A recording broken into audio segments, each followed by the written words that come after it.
Os saludo de nuevo, amigos y amigas. Llegamos al capítulo final de la serie sobre el Estado y la libertad, considerando como una conclusión final, como un resumen o una síntesis. El título que he puesto es Hacia una sociedad de la libertad, la convivencia, la virtud cívica y la soberanía del individuo.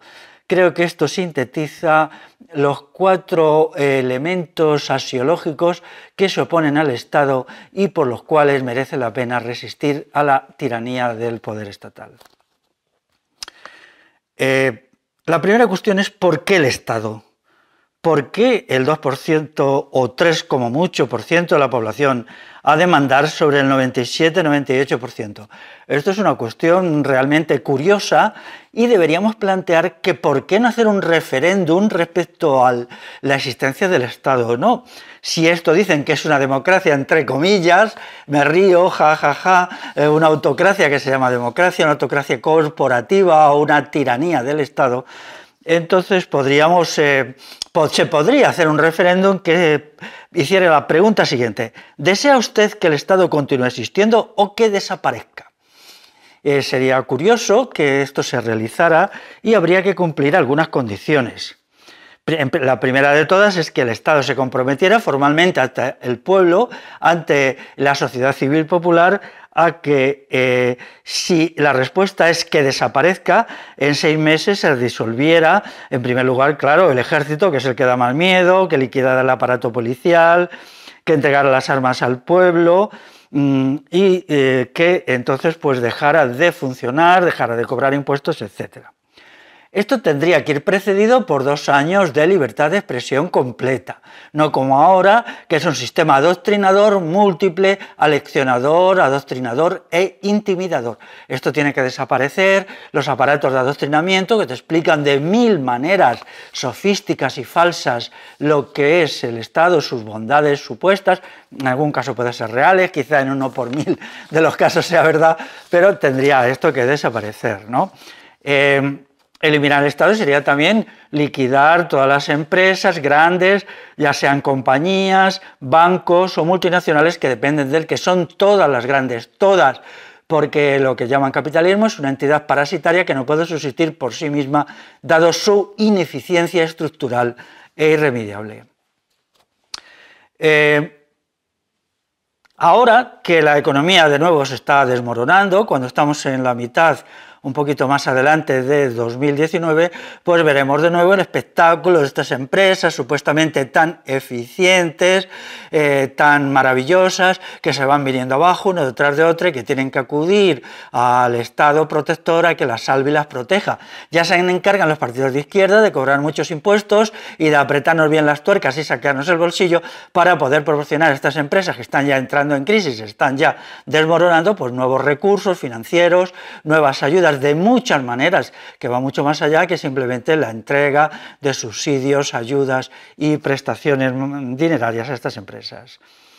Significaría también la desaparición del Estado, construir un mercado natural o mercado libre, porque ahora no es mercado libre, no es libre mercado, como dicen, no, el libre mercado es cualitativamente diferente al actual, porque sería un mercado presidido por la libertad, mientras que el actual es un mercado regulado por el Estado y por lo tanto convertido en un mercado coercitivo que hace más rico al Estado y más pobre a la gente, y más rico a las grandes empresas y más pobre a las pequeñas empresas, pequeñas entidades, autónomos y gente que vive del autoempleo.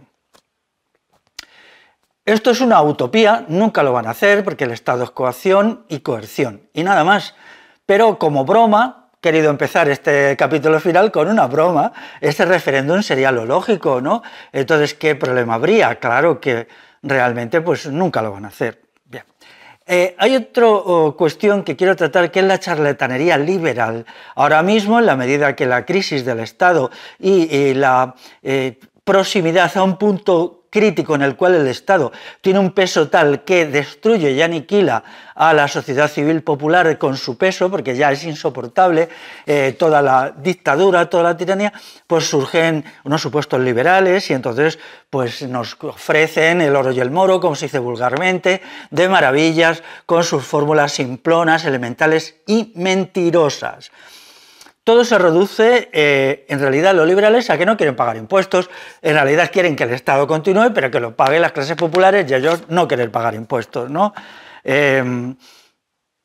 Por ejemplo, no se puede ser liberal, que algunos liberales se llaman, válgame Dios, libertarios, se llaman libertarios, por favor, os estáis pasando, ¿no? Y sin embargo aplauden a rabiar a la Guardia Civil, pues si aplaudís a la Guardia Civil no podéis ser liberales. La Guardia Civil vale muchísimo dinero, muchísimo, los aparatos de coerción y de control que son imprescindibles, porque cada ley nueva necesita un número anejo de guardias civiles y de policías para controlar su cumplimiento, pues entonces esto es imposible. Entonces, los que aplauden a rabiar a la Guardia Civil y consideran que el Estado es la esencia de la sociedad y todo es estupendo y maravilloso con el Estado, pues en definitiva, ¿qué están haciendo?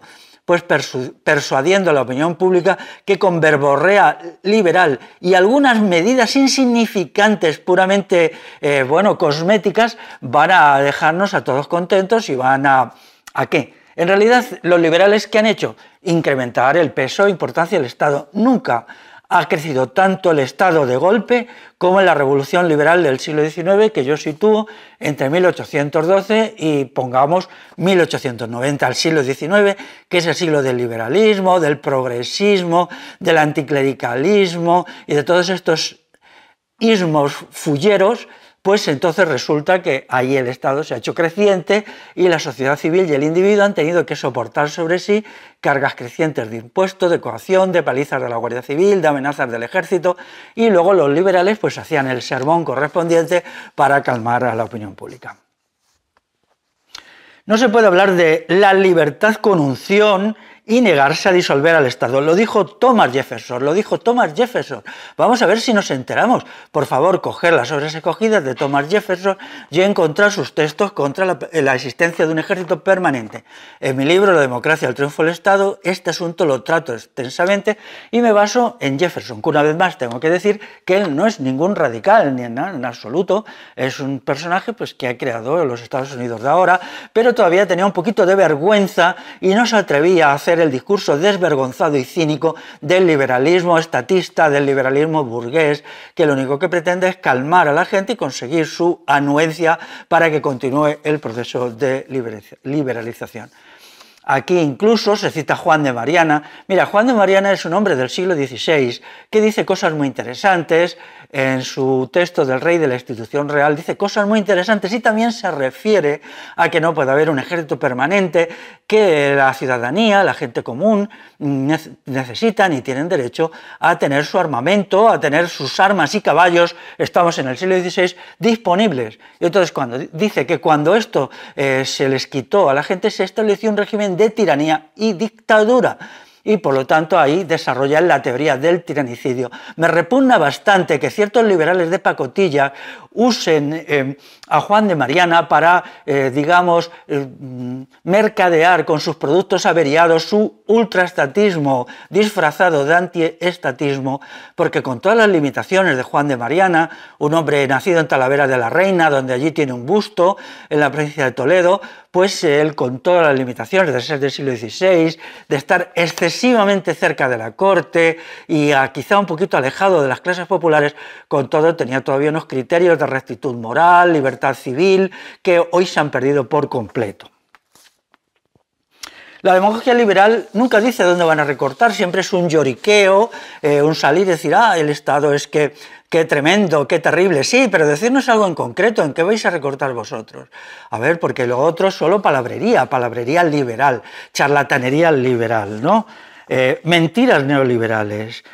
Nosotros encontramos que un personaje del liberalismo, del neoliberalismo, como Margaret Thatcher, y Ronald Reagan, Margaret Thatcher en Estados Unidos, Margaret Thatcher en Inglaterra y Ronald Reagan en Estados Unidos, lo que hicieron fue incrementar la presencia y peso económico, judicial, policial y militar del Estado sobre pretexto de reducirlo. Y luego vino la izquierda ultraestatista fascista, porque todo lo ultraestatista es fascista, entonces a decir que, qué horror el neoliberalismo, pero bueno, si en realidad solo puede hablarse de una competencia. ¿Quién más es adorador del Estado?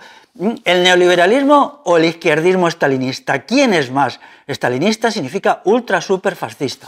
Entonces ahí se queda la cosa un poquito en un terreno que es difícil de de encontrar. Ahora nos situamos en un momento en que hay un crecimiento de la supuesta oposición al Estado de la extrema derecha, la derecha y el fascismo, al grito de menos impuestos, o sea, ellos lo que te vienen a decir, más policías, más militares, más represión, más leyes y menos impuestos. ¿Cómo se come eso? ¿Cómo se come eso? Realmente, ¿no? Porque no nos engañemos, la parte que se va a pensiones y todo esto es una parte muy pequeña, o muy pequeña no quizá, pero sí pequeña, a sanidad, unas pensiones miserables que convierten al anciano en alguien que vive en un gueto, apartado del resto de la sociedad, una sanidad que nos mata y una educación que nos destruye mentalmente. Esto es lo que propone dentro de su destructividad inherente la izquierda. Ya sabéis que la izquierda solo sabe hacer bien tres cosas. Los aparatos de propaganda, organizar policías y perseguir y fusilar a la gente. Es las únicas tres cosas que ha hecho bien la izquierda. Decidme que otra cosa, todos sus proyectos económicos es un desastre, no existe sociedad civil, no existe ningún material intelectual, con excepciones muy notables, que tenga ningún valor después de 100 años de hegemonía de la izquierda, pero sin embargo cuando se ponen a montar policías y a perseguir gente son excepcionales. ¿Por qué? Porque el izquierdismo, todo izquierdista de pro, ¿no? La pobre gente que no sabe qué votar y tal, todo izquierdista de pro lleva un policía dentro de sí, lo lleva aquí incrustado. Y entonces pues todo lo miran con una mentalidad policíaca, lo suyo todo es prohibir. Siempre están prohibiendo cosas, censurando, montando aparatos de represión, etcétera, ¿no? Entonces, pero la extrema derecha es igual, nos dicen menos impuestos, pero más Estado. Es imposible, es inconcebible una derecha, una extrema derecha, un fascismo de derechas que no se plantee el crecimiento del aparato estatal, porque ellos todos maman de Mussolini, que realmente él, ¿qué pretende hacer Mussolini en Italia a partir de 1922, cuando llega al gobierno de la mano del ejército italiano, igual que Hitler no era nada más que una marioneta del ejército alemán? Pues lo que hace básicamente es montar un aparato de Estado que se multiplica, es decir, y cada vez más, hasta que ya ese aparato de Estado tan crecido lleva a Mussolini a entrar en la guerra en 1940, cuando el país no estaba preparado, pero él, claro, era tan militarista, tan belicista como son todos los fascistas de derechas y también los fascistas de izquierda, ¿no? En la izquierda y en la extrema izquierda el culto por el Estado es incluso más fanatizado y más obsesivo. Se supone que el Estado es la panacea a todos los remedios y el pueblo no es nada, la clase trabajadora no es nada, tiene que ser tutelada por el Estado, cuando en realidad la clase trabajadora, pues hasta Marx lo dijo, ¿no? La liberación de la clase trabajadora debe ser obra de la propia clase trabajadora. Sin embargo, ahora toda esta purrela fascistoide dice la liberación de la clase trabajadora tiene que ser obra del Estado. Qué curioso, ¿verdad? Le han enmendado la plana al mismo Marx, que en fin, yo ya he dicho en otro texto que Carlos Marx fue el primer fascista y una persona que crea un sistema ajeno a lo mejor de la cultura europea, pero que incluye todo lo peor de la cultura europea. Y por lo tanto, debemos con objetividad, y sobre esto voy a escribir y voy a hacer textos bien razonados, que demuestren que el primer fascista no fue Mussolini, no fueron tampoco Trotsky y Stalin y Lenin, sino que fue básicamente Carlos Marx. Entonces, el sistema de impuestos exagerados que la izquierda quiere crear, pues es para subvencionar a la gran empresa, a la gran banca, que se va a venir abajo pues en muy poquito. Desde que yo estoy haciendo esto, pues en un año y medio ya estará otra vez tirada por los suelos y será conveniente que sea rescatada por el Estado, como sucedió en 2009, 2013, y no solamente algunas empresas marginales, sino la banca indirectamente, la gran banca española, a la gran banca privada a través de las empresas anejas. Se usa en algunos estudios que nunca llegan a la opinión pública el dato de los 400.000 millones que usó el Estado español para rescatar a la gran empresa, pero pueden ser más. Estos estudios son tan oscuros, tan opacos, hay que moverse con ellos en la clandestinidad porque no te los permiten decir, ¿no? Entonces, estas cuestiones hay que entender, cuando ellos piden impuestos es mentira, no, las ayudas a la tercera edad, las pensiones van a ser drásticamente recortadas, porque hay un proyecto de la izquierda que simplemente es reducir a la miseria y al hambre a la gente mayor para conseguir que mueran y sus pensiones revientan en fondos monetarios crecientes para el Estado. Esto es así y bueno, ya lo iremos denunciando, ya lo iremos explicando con atención. ¿Cuáles son las fuerzas de la libertad? En primer lugar, la gente de la calle. También hay un tipo de liberales que creen que ellos son los profetas y los apóstoles de la libertad. Es que la libertad por naturaleza es popular, porque si hay alguien que libera al pueblo, ese alguien es el tirano del pueblo, porque le está regalando y otorgando la libertad, y eso de otorgar, pues quien otorga, desotorga, y por lo tanto solo existe una libertad, que es la libertad de lo popular, la libertad del común, la libertad de todos, y esto tiene que entrar en la cabeza. Por lo tanto, los profetas de la libertad, en la medida que van de profetas y de élites que quieren hacer no se sabe qué, que nunca harán nada más que continuar con el discurso estatista, estatólatra, de hecho, pues entonces se olvidan esto, ¿no? Por lo tanto, la fuerza de la libertad es, en primer lugar, la gente de la calle, sobre todo la juventud. La juventud tiene un gran combates que librar individual y colectivos por la libertad. La libertad es una causa por la que merece vivir y merece la pena también morir si llega el momento. Tenemos que hablar con claridad. En la gran crisis que se precipita Europa, Occidente en los próximos decenios, pero en los 2 próximos decenios, necesitamos tener un espíritu de virtud cívica que incluya también elementos como esfuerzo, deber, heroísmo y sacrificio, porque si no, las cosas no funcionan. Ya he dicho en una anterior intervención que la ética es una ética de la circunstancia. Entonces, ¿cuáles son las circunstancias para la ética actual? Tenemos que reflexionar a partir de la realidad, porque una ética que no está en relación con la realidad es una ética de libros y de palabras, de intelectuales y de pedantes. Si nosotros queremos ser sujetos éticos en la vida real, tenemos que comprender qué exigencias nos plantea la vida real y aceptarlas y buscar la fórmula para intervenir éticamente en ella y por lo tanto a favor de la libertad. Porque la libertad es más ética que política, más axiológica que jurídica, y quien diga lo contrario pues nos engañan y es un déspota. Luego están los trabajadores. Tenemos que volver a recuperar la noción de clase obrera, proletariado, clase trabajadora, en un momento que el fascismo de izquierdas, que básicamente es de clases medias fascistizadas, enloquecidas por su empobrecimiento, todos se han lanzado a las ideologías y a las políticas de la izquierda para ver de qué manera, explotando a todos, por un lado a los partidos de derecha, por otro lado a los trabajadores autóctonos, pero sobre todo sobreexplotando a los inmigrantes, quieren enriquecerse y quieren seguir llevando la vida de privilegios, de lujos, de consumo, de maldad y de estupidez que caracteriza a las clases medias españolas desde hace por lo menos 60 años. Luego también tenemos a los poliexpoliados por Hacienda. Lo de Hacienda ya pues está llegando a un momento de crisis en las cuales pues ya no podemos aceptar más el expolio fiscal, la explotación fiscal, la engañifa fiscal.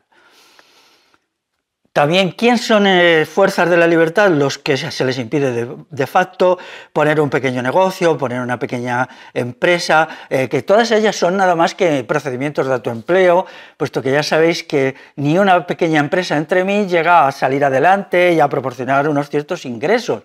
Entonces hay un tipo de fascista anticapitalista que dice, es que como una de cada 1000 se enriquece, entonces vamos a prohibir a las 1000. No, una es la excepción que confirma la regla. Las 999 restantes lo único que hacen es sobrevivir como se puede. Y luego, ¿quién tenemos que unirnos? Aquellos que vivimos día a día bajo la férula de todo está prohibido. Vamos a ver si creamos una sociedad donde no todo esté permitido. No.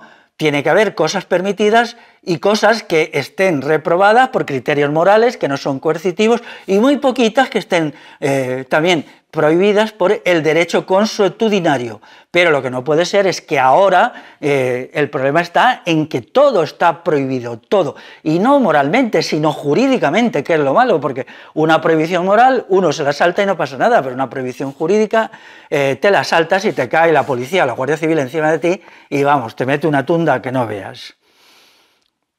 ¿En qué momento estamos de evolución de la sociedad? Porque tenemos que ver en qué condiciones se realizará el combate por la libertad. Pues es sencillo definirlo. La hiperextensión del Estado se aproxima a un punto en el cual la sociedad civil popular va a resultar laminada. y se va a producir un derrumbe que no va a ser instantáneo, pero sí va a ser algo a cámara lenta, pero que va a ocupar tiempo. Un poquito más de estatismo, de control del Estado de la economía, la vida, de las actividades tecnológicas, la agricultura, vamos, quienes dicen que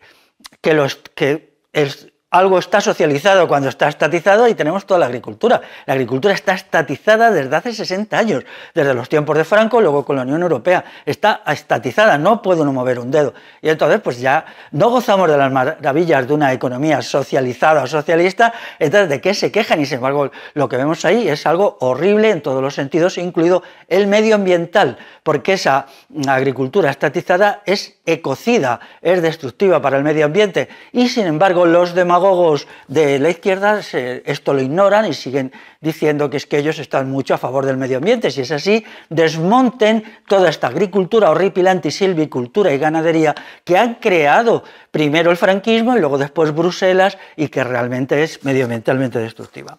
Por lo tanto, en este momento de hiperextensión del Estado y de ampliación de la capacidad del Estado para intervenir en todo, para obligar, para prohibir, para adoctrinar, para decirnos todo, incluso cómo tenemos que vivir nuestra vida íntima, qué es lo que está bien y está mal en nuestra habitación, ya no respetan nada, tienen que meterse en nuestras camas, decirnos qué es pecado y qué no es pecado, quiero decir, qué es machismo y qué no es machismo, todo esto. Entonces ahí tenemos que decir, basta ya, vamos a combatir por la libertad y vamos a combatir a los estatólatras, pero es necesario estar ahí frente a ellos y hacer un combate verbal en el cual les digamos lo que son fascistas, carcas, reaccionarios, defensores de la España negra, bajo pretexto de no se sabe qué cosas, que la izquierda ya además no tiene diferencia con la derecha, porque ahora se ha formado un bloque izquierda-derecha donde todos dicen lo mismo, hacen lo mismo, solo se diferencian en la retórica, en los lemas, que los de unos y los de otros son una engañifa. En segundo lugar, estamos en un momento en el cual la multiplicación del Estado produce un crecimiento en flecha de los costes de dominación explícitos y de los costes ocultos de la hipertiranía que padecemos. Ya lo expliqué en el capítulo de la economía, y entonces hay que decir que el crecimiento de los costes de dominación es que es exponencial, ¿no? Podemos decir que si la dominación crece en proporción aritmética, los costes de dominación lo hacen en progresión geométrica. Entonces, cada nueva medida de dominación, de control, de obligarnos a hacer lo que no queremos hacer, de prohibirnos hacer lo que queremos hacer, es un gasto enorme, un gasto inmenso de muchos tipos. Por favor, me gustaría que alguien trabajara esto en un libro. Yo estoy dispuesto a echar una mano y se explicara cómo son los costes de dominación por hiperextensión del aparato estatal. Pero no son esto todos los costes, porque luego están los costes ocultos, es decir, los daños que origina toda la hiperextensión del Estado, que a su vez ocasiona este sistema de expansión estatal, y entonces hay unos costes ocultos que deben ser resarcidos, pero que están ahí y son verdaderamente importantes. Entonces, entre el incremento de los costes de dominación y de los costes ocultos por la acción desmesurada, antinatural y desproporcionada del Estado, entonces, pues, ¿qué pasa? Nuestras vidas se arruinan y Europa avanza hacia una hecatombe, hacia una crisis general, igual que sucedió con el Imperio Romano a partir del año más o menos 200, en el cual pues había tantos costes, tantos gastos superfluos, pero no eran superfluos para los dominantes porque los necesitaban para dominar a los dominados. Sin embargo, desde el punto de vista de una economía natural y de una sociedad de la libertad, todo aquello sobraba, y ahora nos encontramos en una situación así.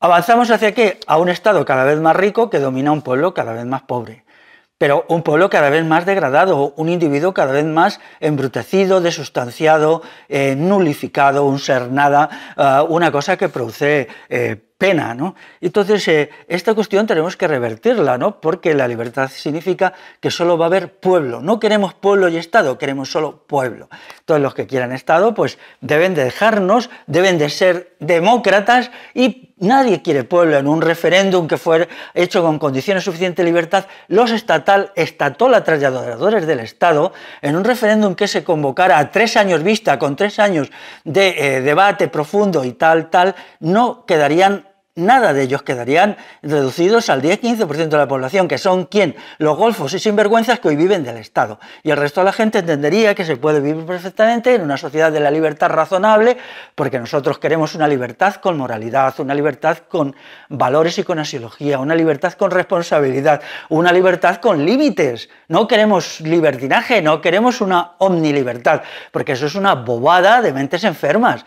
Queremos una libertad razonable, pero donde se vayan buscando las fórmulas particulares para vivir la libertad sin caer en exceso ni en demagogias que no son de lugar, ¿no? El punto siguiente es el combate por la libertad. La libertad es un combate y viene del combate. Entonces necesitamos 100.000 guerrilleros. Yo voy a pedir 100.000 guerrilleros, 100.000 personas que estén dispuestas a batirse individualmente por la libertad. Yo creo en el combate individual porque queremos hacer una sociedad de la libertad y vayan librando operaciones, intervenciones, a veces solos y a veces unidos, y sean guerrilleros de la libertad. Entonces vayan enfrentándose, chocando con los ideólogos del totalitarismo, sean fachas de derechas o fachas de izquierda, sean lo que sean, nos da igual, y a ellos les vamos a combatir y les vamos a ganar. Entonces, en esta guerrilla de la libertad, que fue igual que se llevó adelante contra Napoleón en los pueblos de la península ibérica, que todo esto se ha manipulado, pero allí lo que se combatiera por la libertad, nada más por la libertad. Luego de esto se ha hecho una historia patriotera que es absolutamente ridícula y no tiene ningún apoyo documental. Se luchaba por la libertad y se luchaba en contra de los déspotas que habían venido del norte de los Pirineos y también de los déspotas que estaban al sur de los Pirineos, que eran autóctonos. Aquí tienen que estar los jóvenes, ellos y ellas, los chicos y las chicas, en el primer lugar.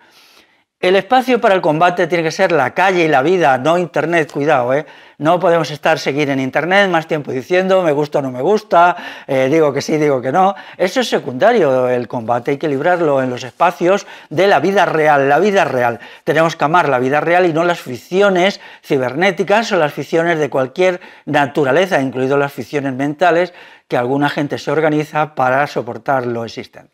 Ciertamente lo existente es muy duro y es necesario narcóticos espirituales, pero yo ruego que, aunque puede ser comprensible tomarse algunos narcóticos espirituales, es mejor vivir en la realidad.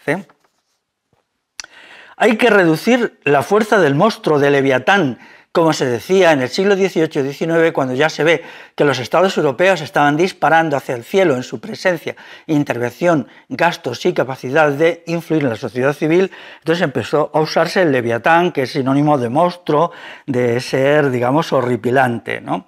Realizar una revolución de la libertad exige, sobre todo, extinguir el Estado, pasar a ser una antigualla del pasado, algo que ya no tiene sitio en una sociedad del siglo XXI, porque en el siglo XXI hemos acumulado una experiencia de la historia y una capacidad que nos permite poder desentendernos del Estado, dejarlo ahí, dejarlo a un lado, ¿no? Pero también os quería decir que el combate por la libertad es eterno. Lo he dicho en esta serie, en estos capítulos, montones de veces. Por lo tanto, conquistada la libertad siempre será una libertad finita, relativa hasta cierto punto, y no es un momento para echarse la siesta. Entonces, por eso, realmente, amantes de la libertad, sí, rotundamente sí, pero sobre todo amantes del combate. Los amantes del combate por la libertad son los que realizan la libertad. Los que buscan la libertad y no tienen en cuenta la noción de combate, pues como gente que va al campo y quiere conseguir una buena cosecha de, por ejemplo, centeno, pero se olvida de que para tener la cosecha de centeno la clave es tener las semillas. Entonces, si tenéis semillas de centeno, tendréis centeno. Si tenéis combate, tendréis libertad. Pero si no tenéis combate por la libertad y solo libertad, la perderéis, incluso ni siquiera ganaréis. ¿Cuáles son las metas? Pues las metas son, ya lo he dicho, la libertad. En segundo lugar, la convivencia, crear una sociedad convivencial de la relación, del afecto, una sociedad integrada donde la relación con los otros sea la causa principal de bien, alegría y satisfacción, no como ahora que la relación con los otros, tenemos que reconocerlo, se ha convertido en una causa de tensión, desagrado, mal rollo, problemas, dificultades. Eso no puede ser, pero no tenemos que culpabilizar a la gente que lo hace, aunque también hay que darle algún toque que otro, sino cambiar la sociedad estructuralmente y cambiar las mentalidades, pero no por adoctrinamiento, sino a través de reflexiones progresivas en las cuales el sujeto asocial e insociable actual se vaya convirtiendo en un sujeto sociable y afectuoso. En tercer lugar, es una sociedad de la virtud cívica. Si hay una noción de virtud cívica en pro del bien común, esto significa que la libertad es libertad y no libertinaje, porque la virtud cívica exige un alto grado de autocontrol personal, es decir, uno sirve al bien general, no busca su beneficio a toda costa y se hace la pregunta, lo que yo hago es moral en la medida que me beneficia, pero también beneficia a la sociedad y yo hago algo que tiene una reversión en la sociedad, en el conjunto, y busco con gran satisfacción esta virtud cívica. Si todos buscamos la idea de virtud cívica y lo mantenemos, ¿qué significa? Que nos creamos una sociedad en que nos servimos los unos a los otros. Ese es el ideal de una sociedad de la libertad y de una sociedad de la virtud cívica. Nos servimos los unos a los otros, sin dejar de ser los unos y los otros diferentes naturalmente. Y luego, finalmente, una sociedad con soberanía del individuo. El individuo es soberano, se hace soberano, aguanta la idea del egotismo, este egotismo enfermizo, y entonces busca una realización de su soberanía a partir de la soberanía de todos. Es decir, la soberanía individual solo es tal si es la soberanía de la totalidad de la gente adulta y vive ahí en esa situación de magnificencia, viviendo la libertad propia como libertad de los otros y la libertad de los otros como libertad propia. Y esto sería la revolución de la libertad. Muy bien, espero que os haya gustado y si os ha disgustado, pues me lo decís, esta serie, y en ese caso estoy convencido de que muchas y muchos de vosotros lo podéis hacer mejor que yo soy limitado, yo tengo mis incapacidades y bien, todo sería para mí que esto es echar como una pequeña bolita a rodar, que otra gente lo vaya haciendo mucho mejor, muchísimo mejor que yo, tanto en intervenciones orales como en intervenciones escritas, porque sé que entre la gente que me ve hay gente que vale mucho más que yo, lo cual no es difícil. Muy bien, pues amigos y amigas, hasta siempre.